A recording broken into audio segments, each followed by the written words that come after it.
Le ciel au-dessus de Sarah Prime s'embrasait de couleurs surnaturelles.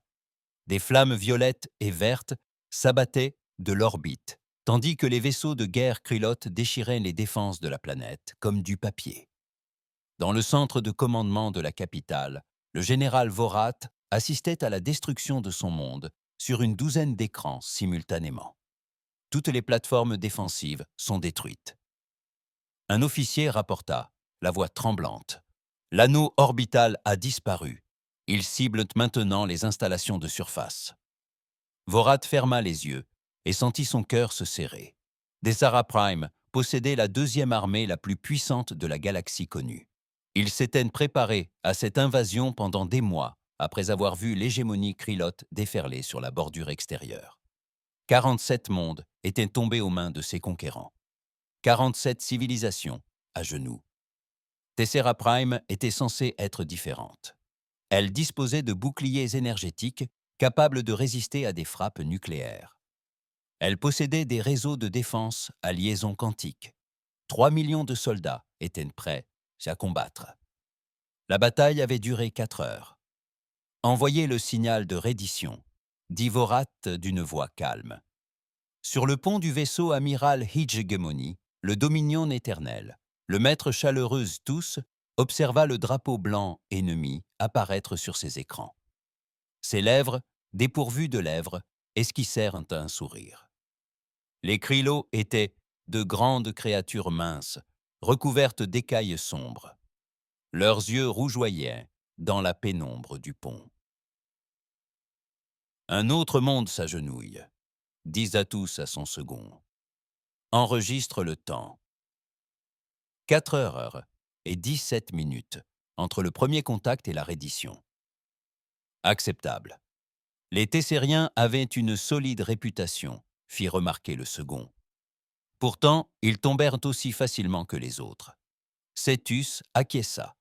La peur est notre arme la plus redoutable. Il savait ce qui arrivait à ceux qui résistaient. Il savait que la résistance était féodale. Cette connaissance les brise avant même que nous tirions le premier coup de feu. Il se dirigea vers la carte stellaire qui trônait au centre de son pont. Des dizaines de mondes rougeoyaient, témoins des conquêtes hégémoniques. Ztus étudia les systèmes indépendants restants, sa griffe tapotant l'écran. « La frange terrienne, dit-il enfin. Ces humains, que savons-nous » Un officier du renseignement apporta de nouvelles données. Une jeune espèce, maître de guerre. Ils ne maîtrisent donc les voyages supraluminiques que depuis 200 ans. Leur technologie est obsolète selon nos critères. Ils contrôlent 23 mondes colonisés, la plupart pauvres en ressources.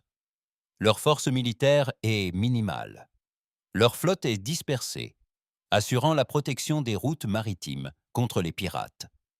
Ils n'ont jamais mené de guerre majeure contre une autre civilisation spatiale. Seth a étudié le territoire humain. C'était petit, niché dans un coin reculé de la galaxie, un endroit que personne ne convoitait. Les rapports décrivaient ces mondes comme à peine habitables. Atmosphère ténue, climat rigoureux, métaux précieux en quantité minime. Pourquoi ont-ils colonisé des mondes aussi terribles ? Demanda Aztus. L'officier du renseignement haussa les épaules d'un geste. Nos analystes pensent que les humains ont une tolérance à l'épreuve exceptionnellement élevée. Ils semblent préférer se lancer des défis plutôt que de rechercher le confort. Insensé, dit Zistus. Mais peu importe. Nous ajouterons leur monde à l'hégémonie. Affecter le groupe de combat 7 à la campagne humaine. Cela devrait largement suffire. Groupe de combat 7, maître d'armes. Cela ne représente que 12 vaisseaux. Ces humains sont primitifs, répliqua Zetus. Nous avons conquis Tessera Prime avec 15 vaisseaux. Les humains capituleront encore plus vite, peut-être dans 2 ou 3 heures. L'ordre a été diffusé sur le réseau de communication Hegemony. Le groupe de combat 7 a reçu sa mission et a entamé son voyage vers l'espace humain. Il s'attendait à une victoire facile. Il s'attendait à une autre reddition rapide. Il n'avait aucune idée de ce qui les attendait. À 3 jours du poste militaire le plus proche, le capitaine Sarah Chen passait une matinée cauchemardesque. Le Pickens Gambit avait subi une fuite de liquide de refroidissement dans la soute numéro 3, et les systèmes de réparation automatique avaient décidé que c'était le moment idéal pour dysfonctionner. « S'il vous plaît, dites-moi que vous pouvez réparer ça sans vider toute la soute dans l'espace », dit Sarah dans son communicateur. La voix de son ingénieur en chef crépita en retour. « Je peux le réparer, capitaine. Mais vous n'allez pas aimer la façon dont je vais m'y prendre. Je n'aime jamais la façon dont je vais m'y prendre. Faites-le, c'est tout. » Sarah Chen avait 42 ans et pilotait des cargos depuis l'âge de 19 ans. Le Gambit était son 3e appareil et de loin le plus ancien. Ce vaisseau avait 60 ans. Il avait été construit avant même la naissance de Sarah. Sa coque était couverte de rustine et de soudure. Ses moteurs émettaient des bruits inquiétants. Son système de survie était capricieux, mais c'était son vaisseau et elle l'adorait. Sarah, assise dans le fauteuil du capitaine, passa en revue leur itinéraire. Ils transportaient du matériel minier jusqu'à New Coventry, une colonie isolée spécialisée dans l'extraction de minéraux rares. C'était un travail monotone, mais il leur permettait de payer leurs factures. Son équipage de 8 personnes était composé de gens bien, des astronautes expérimentés qui savaient comment gérer un vaisseau vieillissant. La porte du pont s'ouvrit et son second, James Park, entra avec 2 tassées de café. « Je me suis dit que ça pourrait vous faire plaisir », dit-il en lui en tendant une. « Vous êtes un ange », répondit Sarah en prenant une gorgée reconnaissante. « Comment est la cargaison ?»« Sécurisée. H dit qu'il réparera la fuite de liquide de refroidissement dans 1 heure. » James marqua une pause. « On reçoit des rapports étranges sur les canaux longue portée. » Étranges, en effet. Des signaux de détresse des colonies intérieures. Il semblerait qu'une flotte d'invasion soit en préparation. James consulta les journaux de communication sur sa tablette. Ce n'est probablement rien. Tu sais comment les rumeurs se propagent. Sarah sentit un poids froid lui nouer l'estomac. Montre-moi. Les rapports étaient fragmentaires et difficiles à vérifier, mais ils disaient tous la même chose. Une flotte extraterrestre avait pénétré l'espace humain. Plusieurs colonies étaient tombées en panne. Les vaisseaux envoyés en reconnaissance n'étaient pas revenus. « C'est l'hégémonie Krylote », murmura Sarah. « Ça ne peut être que ça. Je suis les informations en provenance de la bordure extérieure. Ils ont tout conquis sur leur passage. Nos militaires peuvent certainement les gérer, dit James, mais sa voix manquait de conviction. Sarah afficha une carte stellaire et sentit son sang se glacer. Notre flotte est à des semaines d'ici. Elle est déployée aux confins de l'espace pour lutter contre les pirates. Elle zooma sur la carte, traçant les routes d'invasion possibles. Si l'hégémonie s'installe par le corridor de Tanis, rien ne les séparera de la Terre. Combien de temps leur faudra-t-il pour atteindre les mondes du noyau? S'ils se déplacent rapidement, 1 semaine, peut-être moins. James posa sa tasse de café. Que faire? Sarah contempla son cargo usé, rafistolé et à peine fonctionnel. Elle scruta la route vers la sécurité. Elle consulta ensuite la carte du corridor de Tanis, cet étroit passage menant au cœur de l'humanité. « Amiral Holland, contactez-moi sur la fréquence de commandement, » dit-elle, et ordonnez à l'équipage de se préparer à un changement de cap. « Où allons-nous » Sarah serra les dents. Gagner du temps pour l'humanité. 3 jours plus tard, le maître Chaleureuse Tous reçut son premier rapport de la campagne humaine. Le groupe 7 avait pénétré dans le corridor de Tanis et progressé à grands pas. 4 colonies humaines avaient été neutralisées sans résistance. Les populations avaient évacué avant l'arrivée de l'hégémonie. « Ils courent », observa Zetus. « Comme toutes les proies, ils abandonnent leur nid et prennent la fuite. Les humains semblent se replier vers leurs mondes principaux, » rapporta son officier de renseignement. « Nous suivons la seule route hyperspatiale praticable à travers cette région. À notre vitesse actuelle, nous atteindrons leurs mondes principaux dans 72 heures. » Et leur riposte. « Militaires, Aucune pour l'instant. Nous pensons que leur flotte est encore à plusieurs jours d'une position défensive efficace. Sétis ressentit une pointe de déception. Il avait espéré au moins une résistance symbolique, une petite bataille pour rompre la monotonie, mais ces humains semblaient se contenter de fuir. Poursuivez l'avancée, ordonna-t-il. Terminons cette campagne et passons à des conquêtes plus intéressantes. Mais alors que le groupe de combat 7 approchait de la porte Epsilon, ce point de passage gravitationnel étroit dans le couloir de Tanis, les capteurs de Zatus détectèrent quelque chose d'inattendu. Un vaisseau solitaire les attendait sur leur route, un vieux cargo. Zatus fixa l'écran, perplexe. S'agit-il d'un dysfonctionnement? Non, maître chaleureux. Nous recevons une transmission du vaisseau. Transmettez-la. Une voix féminine humaine emplit la passerelle, parlant un anglais standard hégémonique, avec un accent prononcé mais parfaitement intelligible. Ici le capitaine Sarah Chen du vaisseau terrien Panis Gambit. Vous pénétrez dans l'espace terrien sans autorisation. Faites demi-tour immédiatement ou vous serez détruit. Zatus resta un instant sans voix. Puis il éclata de rire. Ses officiers l'imitèrent. Le pont résonna des rires stridents des Krylos. Un cargo contre 12 vaisseaux de guerre. Un humain contre l'hégémonie. Ça promet d'être amusant, disent tous. Le contre-amiral Marcus Holland fixait l'écran tactique du centre de commandement des forces de défense terriennes, accablé par le poids de 8 milliards de vies. La nouvelle était pire que tout ce qu'on avait pu imaginer. Confirmez ces chiffres, ordonna-t-il à son officier de renseignement. Confirmez, monsieur. La hégémonie Krylo a déployé un groupe de combat en territoire humain. 12 vaisseaux de guerre. Ils ont déjà neutralisé 4 colonies extérieures sans tirer un seul coup de feu. Les colons ont évacué avant leur arrivée. Malin, murmura Holland. Inutile de mourir pour des bâtiments vides. Où vont-ils? Ils suivent le corridor de Tanis, monsieur. C'est la seule voie hyperspatiale praticable vers nos mondes centraux. Ils atteindront la porte Epsilon dans environ 18 heures. Holland a consulté des scans détaillés de la porte Epsilon. Il s'agissait d'une anomalie gravitationnelle naturelle, un point étroit où les vaisseaux devaient sortir de l'hyperespace et naviguer avec précaution à travers des champs gravitationnels intenses. C'était comme une porte. Une fois l'hégémonie établie, plus rien ne les séparait des 14 colonies humaines, dont la Terre. « Où est notre flotte ?»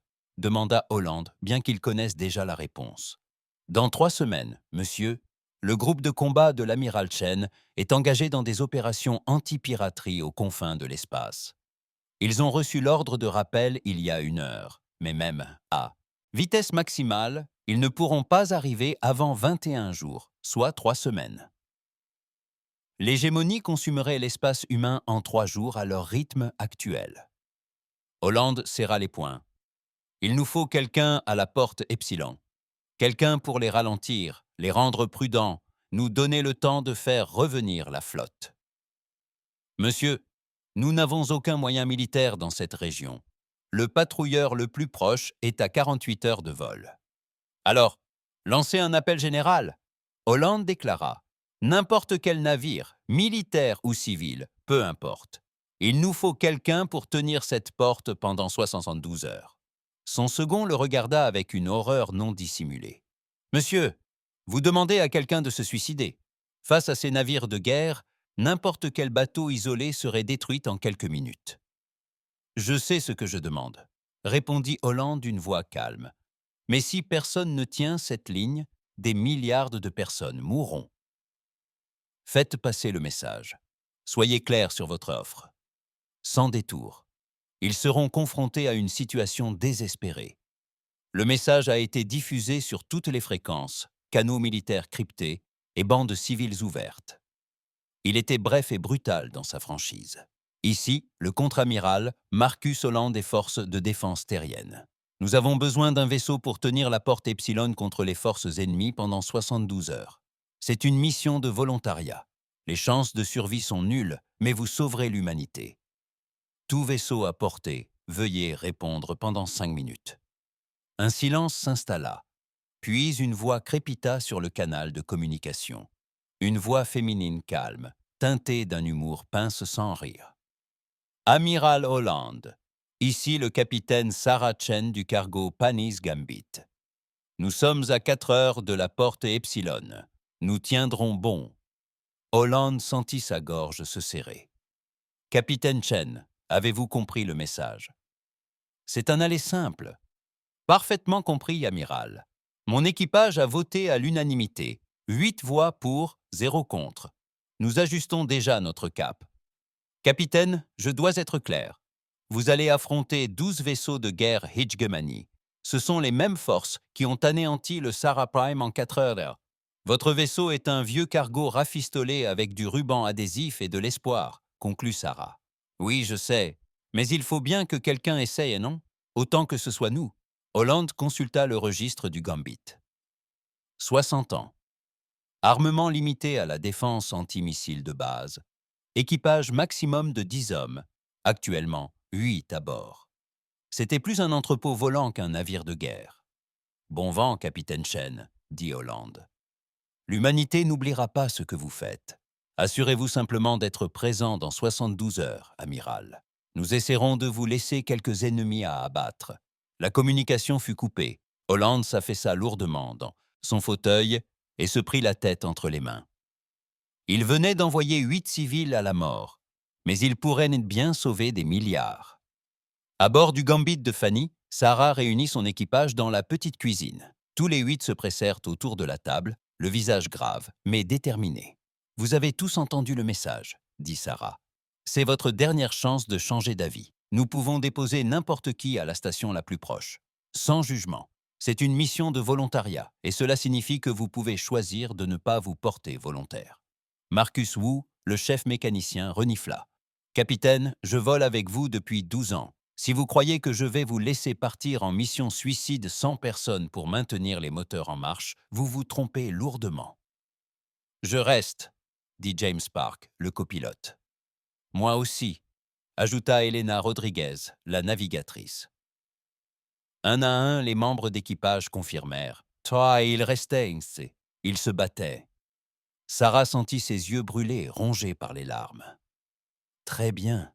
Voyons comment un cargo peut affronter une flotte de combat. » La séance de planification dura 3 heures. La victoire par la force brute était impossible. C'était une évidence. Le Gambit était équipé de lasers industriels conçus pour découper les astéroïdes, de charges minières et de systèmes de défense antimissiles rudimentaires destinés à abattre les petits débris.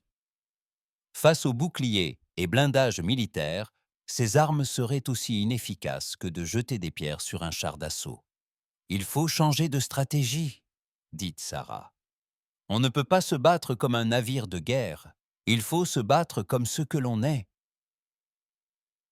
« Une barge à ordures, » suggéra Wu avec un humour noir. « Un vaisseau civil qui connaît tous les coups bas, » corrigea Sarah. « Nous avons semé des pirates, traversé des champs d'astéroïdes, survécu à des pannes d'équipement dans l'espace profond. Nous savons improviser. » Elena a affiché des scans détaillés de la porte Epsilon.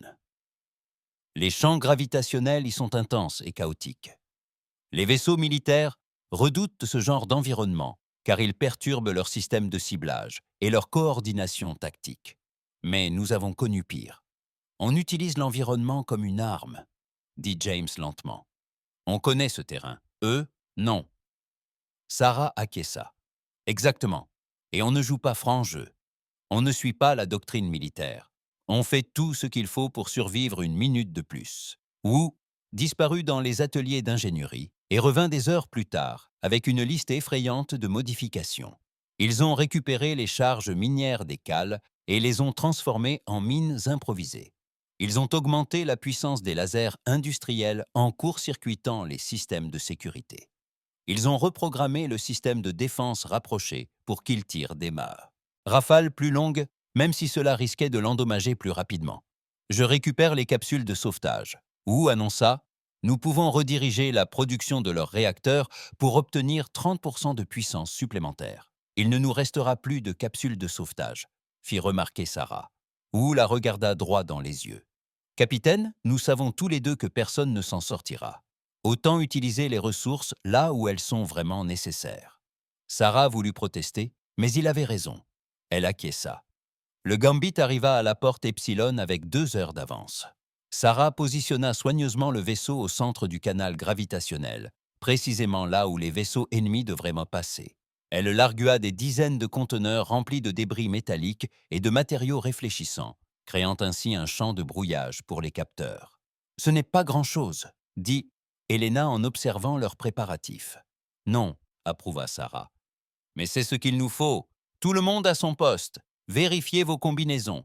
Dès que les tirs commenceront, nous encaisserons des brèches dans la coque. » L'équipage se dispersa. Sarah s'installa dans son fauteuil de capitaine et afficha une photo sur son écran personnel. Sa fille souriait, debout devant son université. Elle avait 22 ans et étudiait pour devenir enseignante. Elle vivait sur Terre. « Je fais ça pour toi, chérie », murmura Sarah. Les capteurs se mirent à hurler. 12 signatures massives émergèrent de l'hyperespace au bord de la porte. L'hégémonie était arrivée.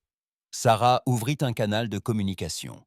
Elle avait répété ce discours mentalement pendant des heures, s'efforçant de paraître sûre d'elle, d'avoir l'air capable d'arrêter une flotte d'invasion. « Ici le capitaine Sarah Chen, du vaisseau terrien Panis Gambit. Vous pénétrez dans l'espace terrien sans autorisation.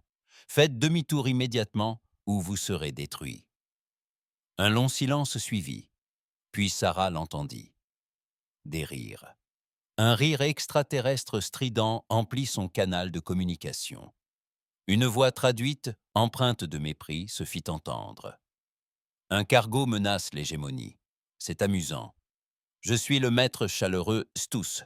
Rendez-vous et nous vous accorderons une mort rapide. » Sarah esquissa un sourire sinistre. « Vous nous voulez? Venez nous chercher. » Elle coupa la communication et se tourna vers son équipage. « C'est parti. Souvenez-vous du plan. Nous survivons minute après minute. » Chaque seconde compte. Sur l'écran tactique, un destroyer de l'hégémonie rompit la formation et accéléra vers eux. La bataille pour la porte Epsilon avait commencé.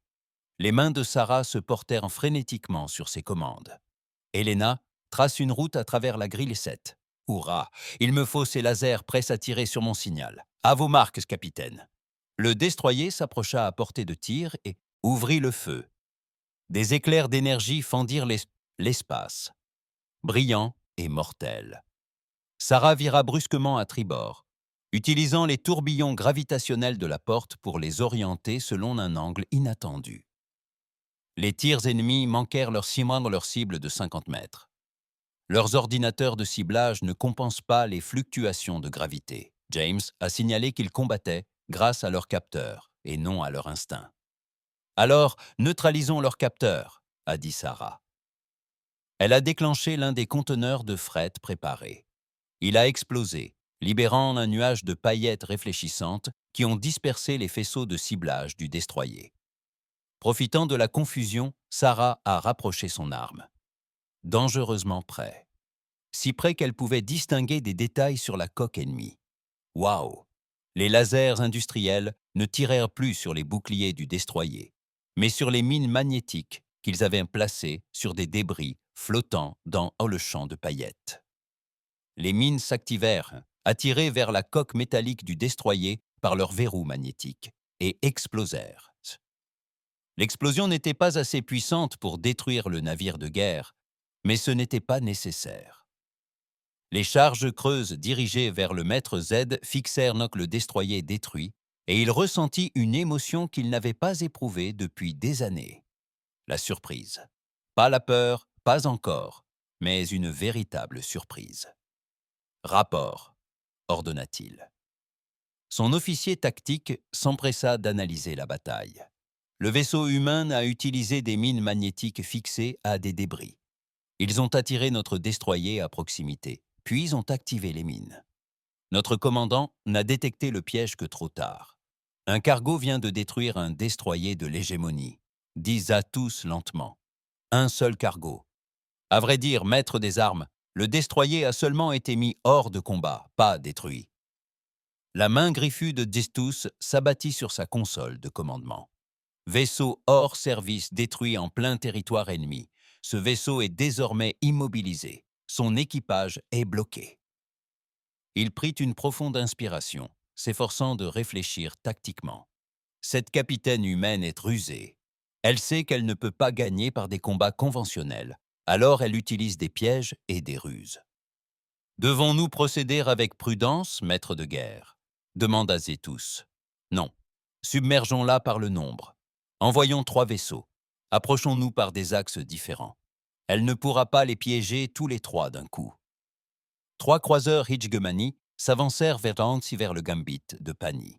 Ils progressaient désormais avec précaution, scrutant les alentours à la recherche de mines et de pièges à débris. Leurs boucliers étaient à pleine puissance. Sarah les regarda s'approcher et sentit la sueur lui couler dans le dos malgré le froid glacial du vaisseau. 3 d'un coup. Son premier piège avait fonctionné car l'ennemi était trop confiant. Il ne referait pas la même erreur. Alors, notre réacteur tient le coup demanda-t-elle. On tourne à 115% de sa capacité nominale. Je peux monter à 120% par brèves impulsions, mais au-delà, on risque une brèche dans le confinement. On fera avec ce qu'on peut. Helena, il me faut un calcul de microsaut. Le visage de sa navigatrice pâlit.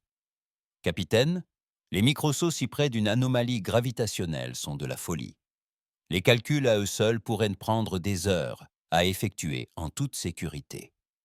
Tu as 3 minutes, dit Sarah. Et la sécurité n'a pas d'importance. Il suffit que ça fonctionne une fois. Les doigts d'Helena parcoururent sa hante et sa console à toute vitesse, affichant des calculs d'hyperespace qui auraient en fait refuser la mission à n'importe quel navigateur militaire. Les microsauts étaient des sauts hyperspatiaux de courte portée, généralement de quelques milliers de kilomètres seulement à proximité d'une anomalie gravitationnelle comme la porte Epsilon. Le risque d'échec catastrophique était quasi certain. « Tu as une idée ?» demanda Helena. « Peut-être, probablement. On a 60% de chances d'y arriver, 30% de chances d'être désintégré en hyperespace, 10% de chances de rater notre point de sortie et de nous retrouver à l'autre bout de la galaxie. »« Je prends ce risque, » répondit Sarah. « Tout le monde est en sécurité. » Les 3 croiseurs ouvrirent le feu simultanément. Des rayons d'énergie fendirent l'espace, ciblant le Gambit sous 3 angles différents. Sarah attendit la dernière seconde, jusqu'à ce que ses boucliers hurlent et que sa coque commence à chauffer sous les tirs manqués. « Sautez !» cria-t-elle. Le Gambit vacilla, puis disparut. Pendant une terrible seconde, Sarah eut l'impression que l'univers se tordait autour d'elle. Le vaisseau trembla si violemment que ses dents claquèrent. L'alarme hurla. Quelque chose explosa dans la salle des machines. Puis ils revinrent dans l'espace normal, juste derrière l'un des croiseurs. « Portez des armes, » annonça James. « Leurs boucliers arrière sont plus faibles. » Sarah n'hésita pas. Elle activa l'alimentation de secours des lasers industriels et fit feu avec tout ce qu'ils avaient. Les faisceaux concentrés, conçus pour percer la roche, entaillèrent la section des moteurs du croiseur. Le vaisseau ennemi tenta de virer, mais Sarah était déjà en mouvement, utilisant les courants gravitationnels pour contourner le vaisseau endommagé. « Évacuation du plasma du réacteur », annonça Wu. Le Gambit libéra un nuage de gaz surchauffé provenant de ses systèmes endommagés, créant un brouillard aveuglant qui perturba les capteurs et empêcha le ciblage. Le second croiseur tira à l'aveugle, touchant son propre vaisseau endommagé au lieu du Gambit. « 2 de moins, » murmura Sarah. « Encore un. » Mais Chloé, troisième croiseur, avait anticipé son mouvement. Il était déjà en position, arme verrouillée. Sarah vit l'énergie s'accumuler et sut qu'elle ne pourrait pas esquiver à temps. « Prépare-toi à l'impact. » Le rayon frappa le Gambit au milieu du vaisseau. Les boucliers cédèrent instantanément. Le blindage fondit. L'atmosphère s'échappa de 3 compartiments. Le vaisseau tournoyait violemment, ballotté dans l'espace. Sarah lutta contre les commandes, parvenant de justesse à activer les propulseurs de secours. Rapport des dégâts. « Nous avons perdu les sections de cargaison 2 et 4, » annonça James. « Brèche dans la coque sur les ponts 1 et 3. L'infirmerie est détruite. Le système de défense ponctuel est hors service. Victime. » Un long silence. Chen et Martinez étaient à l'infirmerie. Sarah sentit son cœur se serrer. Déjà 2 morts. Elle s'y attendait, mais le savoir ne rendait pas la chose plus facile. colmatait ses sections. Oh, on peut encore se battre? Donnez-moi 5 minutes pour rediriger l'alimentation électrique autour des systèmes endommagés. Vous en avez 3. Le croiseur restant tournait en rond, se préparant à tirer le coup fatal. Sarah utilisa le peu de manœuvre qui lui restait pour se cacher derrière un débris flottant, gagnant du temps. Le maître chaleureuse tous observait la scène avec une frustration croissante. Ces 3 croiseurs avaient engagé le cargo. 2 étaient désormais hors de combat ou détruits. Le 3e prenait son temps, se préparant à achever le vaisseau humain. « C'est inacceptable », déclara Zeta. « Comment un vaisseau primitif peut-il causer autant de dégâts ?» La capitaine humaine ne combat pas rationnellement, rapporta son officier de renseignement. Elle prend des risques qu'aucun commandant militaire ne prendrait. Le microsaut à lui seul aurait dû... fatal. Nos ordinateurs tactiques estiment sa probabilité de succès à moins de 0,01%. Alors leurs ordinateurs sont meilleurs que les nôtres. Non, maître. D'après nos analyses, leur ordinateur de navigation est obsolète de 60 ans. Nous pensons que l'humain a calculé ce saut manuellement. Seth se tourne et fixe son officier du regard. Manuellement? Un calcul en hyperespace avec autant de variables gravitationnelles? Impossible. Et pourtant, elle y était parvenue. Pour la première fois, Stus ressentit une pointe d'inquiétude. Cette capitaine humaine était soit incroyablement chanceuse, soit incroyablement douée. Dans tous les cas, elle était dangereuse. « Envoyez 2 vaisseaux supplémentaires », ordonna-t-il. « Je veux que ce cargo soit détruit immédiatement. » Sarah compta les signatures des vaisseaux qui approchaient sur ses capteurs. 5 vaisseaux au total, y compris celui qui les avait endommagés. La situation s'aggravait. « Ouh, dis-moi que tu as de bonnes nouvelles. »« Qu'entends-tu par bonnes nouvelles ?» répondit Wu. « Les lasers sont de nouveau opérationnels. Le réacteur est stable. » Enfin, stable signifie tenu par l'optimisme et des étiquettes de garantie périmées. Et j'ai trouvé 2 autres charges minières utilisables. Ça fera l'affaire. Elena, où se trouve le puits de gravité le plus proche? À 2000 km du port. C'est une formation redoutable. Sarah observa les lignes ennemies qui approchaient. Ils étaient non plus prudents, maintenant leur formation, se couvrant mutuellement leurs points faibles. Elle ne pouvait plus les éliminer un par un. Il était temps de changer de tactique. « On va faire une bêtise », annonça Sarah. « James, je veux que tu pointes nos caméras avant vers le vaisseau amiral et que tu diffuses sur toutes les fréquences. Canal ouvert, sans cryptage. Capitaine, faites-moi confiance. Surchargez les sécurités du réacteur. Je veux la puissance maximale au moteur, même si ça signifie qu'on explose dans 5 minutes. » « C'est fait. On explosera dans 5 minutes. » Sarah prit une profonde inspiration et ouvrit le canal de communication. « Maître Zetus, je suppose que c'est vous et le vaisseau amiral. J'ai une proposition. » La voix traduite de Zetus revint aussitôt. « Tu oses me parler humaine. »« J'ose, car c'est moi qui viens de détruire 3 de tes vaisseaux. » rétorqua Sarah. « Voilà le marché. Tu veux franchir cette porte. Je veux t'en empêcher, mais il existe une 3e option que nous n'avons pas encore envisagée. »« Et quelle option ?» demanda Sarah avec un sourire sombre. « Nous allons mourir ici et maintenant. J'ai surchargé mon réacteur. Dans 4 minutes, ce vaisseau va exploser avec une force telle qu'elle déstabilisera les champs gravitationnels de toute cette porte. L'effondrement qui s'ensuivra détruira tous les vaisseaux dans un rayon de 10 000 km, y compris le vôtre. C'était un pur bluff. Le réacteur du Gambit n'avait pas assez de puissance pour causer de tels dégâts. Mais Zetus l'ignorait. « Tu mens, » dit-il. Sarah perçut l'incertitude dans sa voix. « Vraiment ? Tes capteurs détectent la production de mon réacteur. Elle augmente. Tu sais ce qui se passe lorsqu'un réacteur à fusion atteint la criticité près d'une anomalie gravitationnelle. L'effet domino est imprévisible. » Sarah laissa ses paroles faire leur chemin. « Alors, voici ma proposition. Faites demi-tour, quittez l'espace humain, et nous pourrons tous vivre. Vous sacrifieriez votre propre vie sans hésiter. C'est ce que font les humains, maîtres chaleureux. Nous protégeons les nôtres. » Un long silence s'ensuivit. Sarah observait ses capteurs, se demandant si Zétus allait la démasquer. Finalement, le maître chaleureux prit la parole. « Soit on est très courageux, soit on est très insensé, humain. Mais je n'ai pas accédé au commandement en prenant des risques inutiles. Nous allons nous retirer pour l'instant. » « Choix judicieux, » dit Sarah, gardant une voix calme malgré le soulagement qui l'envahissait. Les vaisseaux Hitchgemani commencèrent à se retirer, se repositionnant loin de la porte. « Ouf, coupez le réacteur avant qu'on explose, » dit Sarah à voix basse. « C'est déjà fait, capitaine. Mais pour être clair, on n'allait jamais exploser. Au mieux, on aurait juste perdu le courant. Ils n'avaient pas besoin de le savoir. » James la fixait. « Capitaine, il se retire. Vous avez bluffé une flotte de combat. » « Ne criez pas victoire trop vite, » prévint Sarah. « Ils reviendront dès qu'ils comprendront que j'ai menti. Nous avons gagné peut-être 1 heure, 2 tout au plus. » Elle consulta le chronomètre. Il tenait la ligne depuis 8 heures. Encore 64 heures.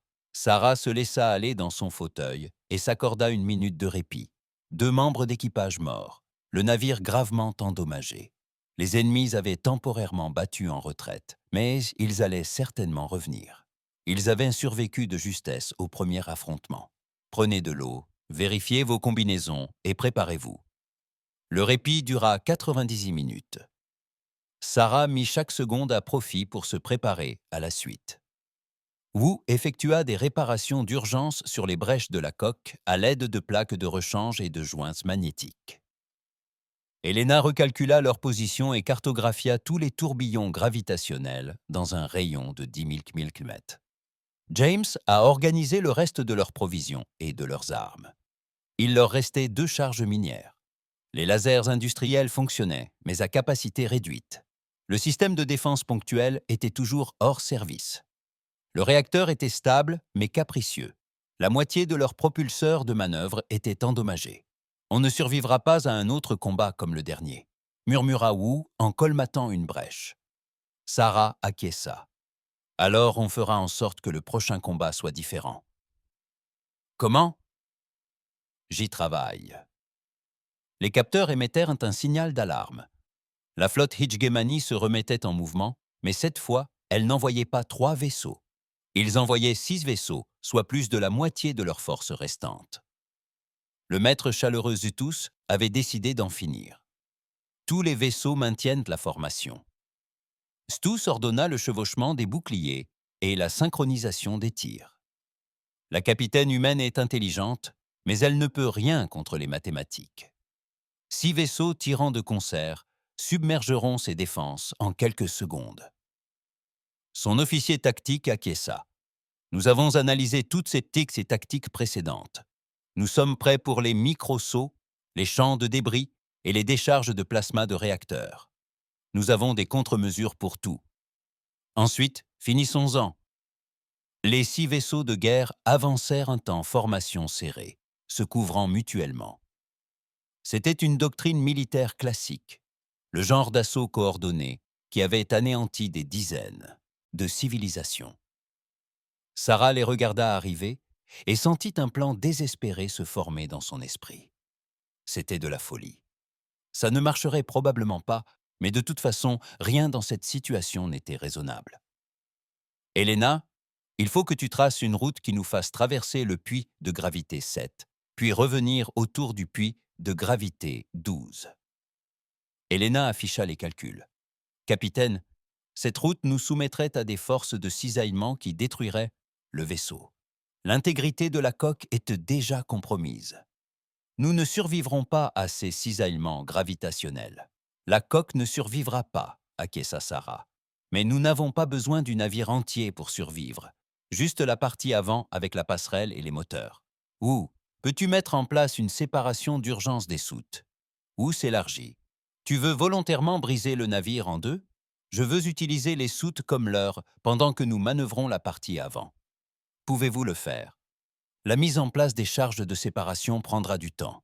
Vous avez 10 minutes. » Wu courut vers la salle des machines. Elena continua de tracer la route, secouant la tête d'incrédulité. James vérifia les affectations de l'équipage. « Capitaine, Si nous nous séparons, tous ceux qui se trouvent à l'arrière seront bloqués. Plus de systèmes de survie, plus de navigation. Je sais, dit Sarah à voix basse. Assurez-vous que tout le monde soit à l'avant, avant la séparation. Les 6 membres d'équipage restants se dirigèrent vers l'avant du navire. Ils scellèrent les portes étanches derrière eux, laissant la moitié arrière du Gambit vide et silencieuse. Sarah s'efforçait de ne pas penser qu'elle était sur le point de détruire la moitié de son navire. Le Gambit avait été sa maison pendant 15 ans. Mais les maisons pouvaient être reconstruites, les êtres humains, non. Force de séparation prête, rapporta Wu. Capitaine, vous êtes sûr de vous? Non, mais on y va quand même. Tout le monde est en sécurité, ça va chauffer. La formation hégémonique atteignit sa portée de tir. 6 vaisseaux, tous visant le Gambit simultanément. Une puissance de feu suffisante pour vaporiser une petite lune. Feu, ordonna Zetus. Des rayons d'énergie fendirent dans l'espace. Sarah déclencha les charges de séparation au même instant. La manœuvre échoua dans un jaillissement d'étincelles et une décompression brutale. Les sections arrière se détachèrent. Oh. Tous les vaisseaux, encore en état de marche malgré leur faible luminosité, ressemblaient à une embarcation blessée tentant de s'échapper. 4 des 6 vaisseaux Hijgemani prirent pour cible la plus imposante, leurs systèmes automatisés suivant la signature de masse la plus importante. Leurs tirs convergèrent sur les compartiments de chargement vides, les réduisant en débris incandescents. Pendant ce temps, Sarah effectua un virage serré avec la partie avant du vaisseau, plongeant directement dans le puits de gravité 7. Les forces gravitationnelles s'emparèrent du segment le plus petit et le projetèrent en avant, à une vitesse incroyable. Contrainte de coque à 150%, rapporta Helena. Intégrité structurelle compromise. Tenez bon, murmura Sarah à son vaisseau. Encore un peu. Les 2 vaisseaux Hijgemani qui avaient repéré la cible firent feu, mais leurs rayons traversèrent le vide, là où l'opération avait eu lieu 1 seconde auparavant. L'effet de fronde gravitationnelle les avait propulsés au-delà des prévisions de l'ennemi. Sarah contourna le puits de gravité 12 et se retrouva derrière la formation hégémonique. Ils avaient désormais l'avantage de la position. Hurrah! Feu à volonté! Les lasers industriels ouvrirent le feu, ciblant les moteurs des vaisseaux de guerre les plus à l'arrière. Au même moment, Sarah largua ses 2 dernières charges minières, les faisant impacter au moment de la confusion. Une charge a effleuré les boucliers, les égratignant à peine. La seconde a touché de plein fouet une section endommagée lors d'un combat précédent. Elle a percé la coque et a explosé à l'intérieur. La partie arrière du navire a explosé vers l'extérieur, non détruite, mais gravement endommagée et laissant échapper de l'atmosphère. 4 navires sont hors de combat, a rapporté James. 8 pertes ennemies au total, mais Sarah ne fêtait rien. Les 5 vaisseaux restants faisaient demi-tour, furieux et concentrés. Ils avaient tous coincé leurs vaisseaux contre le puits de gravité. Plus aucune marge de manœuvre, plus aucune ruse. Toutes les armes sont épuisées, annonça Wu. Les lasers sont hors service, plus de charges, plus de contre-mesures. Nous n'avons plus de ressources, capitaine. Sarah jeta un coup d'œil à l'écran tactique et sut que Wu avait raison. Ils avaient été combattus avec brio, survécu incroyablement longtemps. Mais chaque navire a ses limites, chaque équipage a sa limite. Quel est le temps écoulé depuis notre arrivée à la porte? Demanda-t-elle. 23h17, moins d'une journée. Ils avaient tenu la ligne pendant moins d'une journée, et il leur fallait tenir 3 fois plus longtemps. Plus que 48 heures. Impossible. Tout l'équipage, lança Sarah par radio. Ici le capitaine. Je ne vais pas vous mentir. Nous n'avons plus d'armes, nos options sont limitées, et l'ennemi approche. Mais nous sommes toujours là. Nous continuons le combat. Chaque minute qui passe est une minute de plus pour que l'humanité se prépare. Alors nous persévérons. Nous tenons bon. Au cours des 18 heures suivantes, cette manœuvre désespérée devint une véritable leçon de stratégie. Sans armes, Sarah utilisa le seul outil qui lui restait, le vaisseau lui-même et son environnement. Elle a appris à maîtriser chaque courant gravitationnel de la porte Epsilon. Elle utilisa les débris des vaisseaux détruits comme obstacle et abri. Lorsque les vaisseaux de l'hégémonie ouvrirent chaque le feu, elle positionna des épaves entre eux et son propre vaisseau, les laissant absorber les dégâts. Elle évacua l'atmosphère pour générer de la propulsion lorsque ses propulseurs tombèrent en panne. Elle utilisa les feux de détresse du vaisseau pour aveugler les capteurs. Elle alla même jusqu'à déverser manuellement du liquide de refroidissement dans l'espace, créant un brouillard givrant qui neutralisa temporairement les systèmes de ciblage ennemis. L'hégémonie s'adapta à chaque ruse. Mais Sarah continua d'improviser. Lorsqu'ils apprirent donc à la suivre à travers le champ de débris, elle se cacha dans la coque d'un croiseur détruit. Lorsqu'ils tentèrent de la déloger par un bombardement de zone, elle synchronisa ses mouvements pour utiliser les explosions elles-mêmes comme couverture. Mais le vaisseau était en train de mourir. Chaque heure apportait son lot de nouvelles défaillances. Le système de survie était défaillant par endroits. Le réacteur fonctionnait par intermittence, de manière imprévisible. Des brèches apparaissaient dans la coque plus vite qu'on ne pouvait les colmater, et l'équipage mourait lui aussi. À la 31e heure, un débris a percé la cloison du pont. Elena a été touchée par des éclats.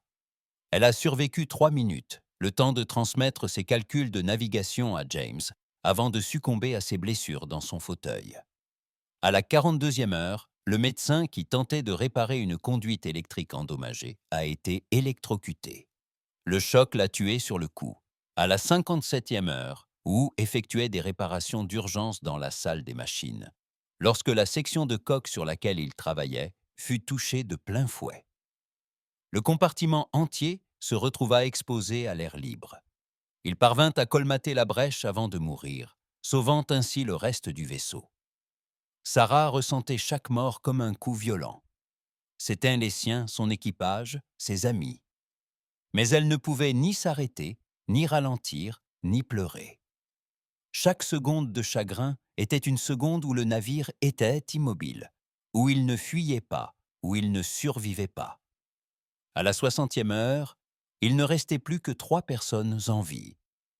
Sarah, James et une jeune ingénieure nommée Kim. Le navire n'était plus qu'une épave maintenue par des champs de force d'urgence et des prières. L'alimentation principale était coupée. Il fonctionnait sur des batteries de secours dont l'autonomie était peut-être de 6 heures. « Capitaine !» murmura James. « Nous n'atteindrons pas les 72 heures. » Sarah vérifia le chronomètre. 60 heures et 18 minutes. Encore 12 heures. Elle consulta l'écran tactique. 5 navires de guerre Hijgemani restaient actifs, tournant autour d'une proie blessée comme des requins. Ils savaient que leur manœuvre était désormais vouée à l'échec. Ils prenaient donc leur temps, coordonnant une attaque finale qui mettrait fin à tout. « Je sais », admit Sarah, « mais nous avions 60 heures. Ces 60 heures, l'humanité devait évacuer pour préparer le rapprochement de la flotte. Nous avons accompli notre mission. Nous avons échoué, dit James avec amertume. Nous étions censés tenir 72 heures. Nous avons tenu aussi longtemps que possible. C'est tout ce qu'on peut demander. » Sarah activa le système de communication longue portée, se préparant à envoyer un dernier message à l'amiral Holland. Ses mains tremblaient d'épuisement et de perte de sang. Blessée à 3 reprises la veille, elle avait gardé le silence pour ne pas démoraliser l'équipage. Contre-amiral Holland, ici, le capitaine Chen. Nous tenons la porte Epsilon depuis environ 60 heures face aux forces d'Hijgemani. Nous avons détruit ou mis hors de combat 7 navires de guerre ennemis. Notre vaisseau est hors d'état de combattre et nous estimons qu'il nous reste moins d'1 heure avant sa destruction finale. Nous avons sauvé l'humanité autant de temps que possible. J'espère que ce sera suffisant. Chen terminait. Elle n'attendit pas de réponse. La bataille qui suivit fut brève et brutale. Les forces de défense terriennes, 15 fois supérieures en nombre aux vaisseaux Hijgemani restants, franchirent la porte Epsilon avec une force écrasante. Le maître chaleureux Zetus, conscient de l'impasse, ordonna la retraite immédiate. 3 de ces 5 vaisseaux restants parvinrent à passer en hyperespace avant que la flotte humaine ne puisse les détruire. 2 n'eurent pas cette chance. Ils furent anéantis par des tirs concentrés de barges lance-missiles, grossissant encore le cimetière de Rex, qui jonchait désormais la porte Epsilon. Le vaisseau amiral de Zathous, le Dominion éternel, fut le dernier à s'échapper. Alors qu'il s'apprêtait à sauter, le maître des armes jeta un dernier regard au cargo humain qui dérivait encore au centre du champ de bataille. Le navire des Fanny était à peine reconnaissable. La moitié du vaisseau avait disparu. La coque était calcinée et criblée de centaines de trous. Le vaisseau pencha sur le côté, laissant échapper une atmosphère glacée qui scintillait à la lueur des étoiles lointaines. Un cargo, 8 membres d'équipage, 60 heures d'enfer. Notez l'immatriculation de ce vaisseau, ordonna Sétis à son officier de renseignement. Notez le nom du capitaine. Si jamais je recroise des humains, je veux savoir à quoi nous avons affaire. Oui, maître de guerre. Devrais-je les considérer comme une menace militaire? Stous resta silencieux un long moment, observant le Gambit se réduire tandis que son vaisseau se préparait à effectuer le saut. Les considérer comme pire encore. Les considérer comme une espèce qui ne sait pas s'arrêter. Le Dominion éternel disparut dans l'hyperespace, fuyant vers l'espace hégémonique, avec la nouvelle d'une espèce qui avait accompli l'impossible. L'amiral Holland dirigeait l'opération de sauvetage depuis son vaisseau amiral, le Thermopylae. Des navettes médicales se sont précipitées vers le Gambit, se frayant un chemin à travers le champ de débris. Les ingénieurs s'activaient pour stabiliser le vaisseau en perdition avant que son réacteur ne rende l'âme. « Capitaine Chen, ici la navette de sauvetage Delta 2. Nous approchons de votre position. Préparez-vous à une évacuation d'urgence. » Un long silence suivit avant que Sarah ne réponde. Sa voix n'était qu'un murmure. 3 survivants. Section passerelle. Système de survie hors service. Nous sommes sous oxygène d'urgence. Batterie défaillante, bien compris. Nous arrivons. Restez avec nous, capitaine. La navette s'est aimantée à ce qui restait de la coque du Gambit. Des outils de découpe d'urgence ont percé la porte de passerelle scellée. Les équipes médicales se précipitèrent à l'intérieur et découvrirent 3 survivants, blessés et épuisés. Sarah Chen était toujours aux commandes, les mains crispées sur le manche. Elle avait refusé de lâcher prise tant qu'elle n'était pas certaine de l'arrivée de la flotte. À présent, les secours enfin arrivés, elle s'effondra, inconsciente, avant même que les secouristes ne la rejoignent. James Park a été retrouvé à la station de navigation, où il avait pris la relève d'Helena après son décès. Il était conscient mais délirant, victime du manque d'oxygène. Kim, la jeune ingénieure, se trouvait dans la salle des machines, s'efforçant toujours de stabiliser le réacteur, même lorsque l'équipe de secours l'a évacué. Elle a insisté sur le fait qu'elle devait terminer les réparations.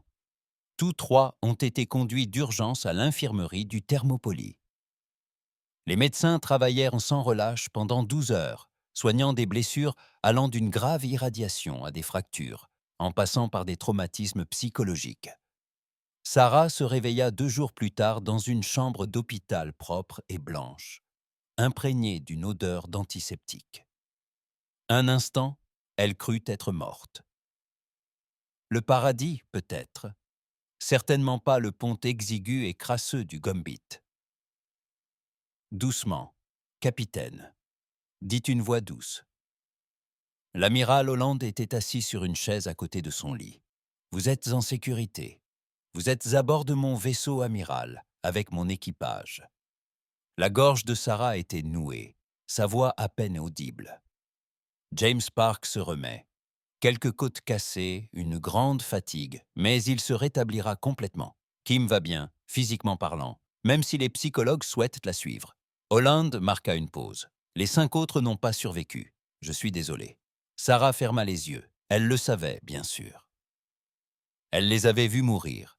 Mais entendre la confirmation de leur mort rendait la chose réelle d'une façon plus douloureuse que n'importe quelle blessure physique. « Nous avons tenu bon, » murmura-t-elle. « Vous avez fait bien plus que cela, » dit Holland. « Vous avez détruit ou mis hors service 8 navires de guerre de la classe Hijgemani avec un cargo. Votre résistance nous a donné le temps nécessaire pour rappeler la flotte et organiser une défense efficace. Capitaine Chen, vous avez sauvé des milliards de vies. J'ai perdu 5 membres de mon équipage. Je sais, et chacun d'eux est mort en héros. Holland se pencha en avant. L'Égir s'est retiré de l'espace humain. Leurs vaisseaux restants ont fui vers la bordure extérieure. Les renseignements indiquent qu'ils considèrent désormais l'humanité comme une menace majeure. Ils ne reviendront pas. Sarah assimila lentement cette information. La mission était terminée. Ils avaient en réussi. L'humanité était en sécurité. Alors pourquoi se sentait-elle si vide? Au cours des semaines suivantes, pendant sa convalescence, Sarah prit conscience de l'ampleur des événements. La nouvelle de son combat à la porte Epsilon s'était répandue comme une traînée de poudre dans l'espace humain. On la considérait comme une héroïne. Le gouvernement voulait la décorer. Les militaires souhaitaient étudier ses tactiques. L'épave du vaisseau PKN fut soigneusement récupérée et transportée sur Terre. Les ingénieurs examinèrent chaque système endommagé, chaque modification improvisée, cherchant à comprendre comment un vaisseau aussi ancien avait pu survivre si longtemps face à une situation désespérée. Cela n'aurait pas dû être possible, dit un ingénieur à Sarah pendant sa convalescence. Votre vaisseau ne tenait plus qu'à un fil, grâce à des soudures de fortune et à l'espoir. Selon tous les calculs, il aurait dû être détruit dès le premier engagement. L'espoir est plus fort que les calculs, répondit Sarah d'une voix douce.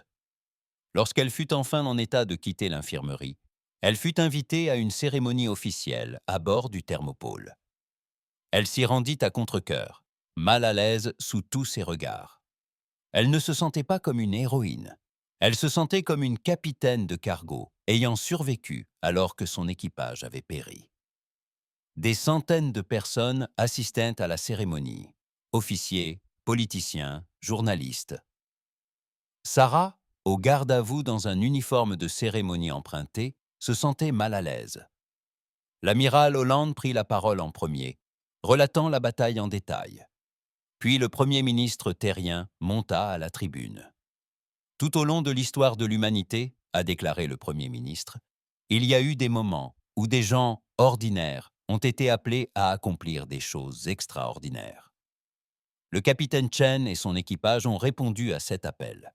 Ils se sont dressés entre l'humanité et la destruction. Ils ont tenu bon sur une ligne qui n'aurait pas dû tenir. Ils ont mené une bataille qu'ils ne pouvaient pas gagner. Et par leur sacrifices, ils nous ont tous sauvés. Sarah a reçu l'étoile terrienne, la plus haute distinction militaire que l'humanité puisse décerner, bien qu'elle n'ait jamais servi dans l'armée. James Park et Kim ont reçu la même distinction.